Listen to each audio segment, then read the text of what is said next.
ဟုတ်ကဲ့မင်္ဂလာပါကျွန်တော်တို့ Telegram မှာပေါ့နော်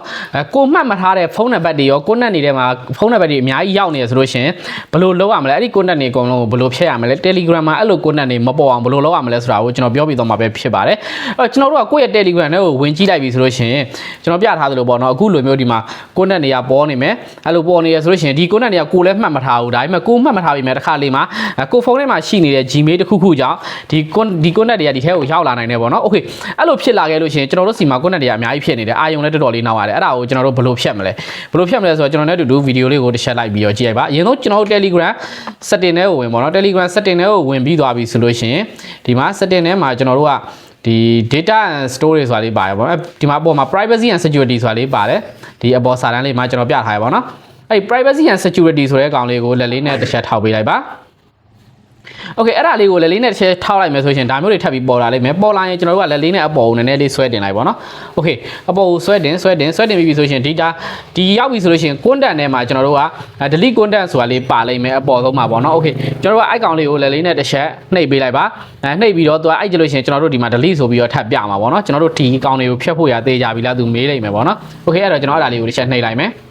နှိပ်လိုက်ပြီဆိုလို့ရှိရင်သူကဒီလိုမျိုးလေးပေါ်လာလိမ့်မယ်content delete ပေါ့နော်delete ဆိုတာလေးကိုကျွန်တော်တို့ကတစ်ချက်နှိပ်ပေးလိုက်ပါအဲ့ဒါဆိုလို့ရှိရင်ဒီကျွန်တော်တို့ Telegram ထဲမှာရှိတဲ့ content တွေအကုန်လုံးပြတ်သွားပြီဖြစ်တဲ့အတွက်ကျွန်တော် ACC သုံးလို့ရပြီပေါ့နော် Okay delete တစ်ချက်နှိပ်မယ်အဲ့ဒါပြီးပြီဆိုရင်ကျွန်တော်ကခဏလေးစောင့်လိုက် content တွေအကုန်ပြတ်သွားလိမ့်မယ်ဒီနေရာမှာပြောစရာတစ်ခုရှိတာဟိုမှာအောက်မှာမှိတ်မိန်လေးမြင်ရလားအဲ့မယ် sync content ရယ်ပြီးပြီဆိုရင် suggested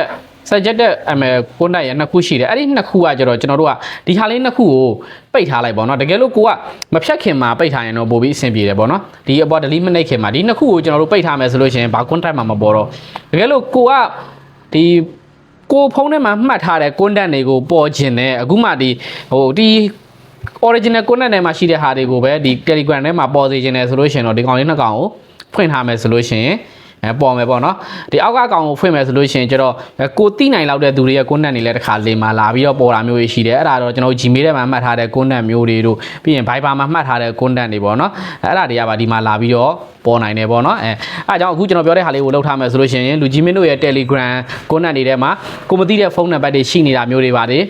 မရှိတော့ပါဘူးအဲ့ဒါတွေအကုန်လုံးကိုဖြတ်ပြီးသားဖြစ်သွားပြီပေါ့နော်ဒါတော့ဆိုရင်တော့မှတ်မိလိမ့်မယ်လို့ထင်ပါတယ်လွယ်ပါတယ်နောက်ဗီဒီယိုတွေမှာပြန်လည်ဆုံတွေ့ကြပါစို့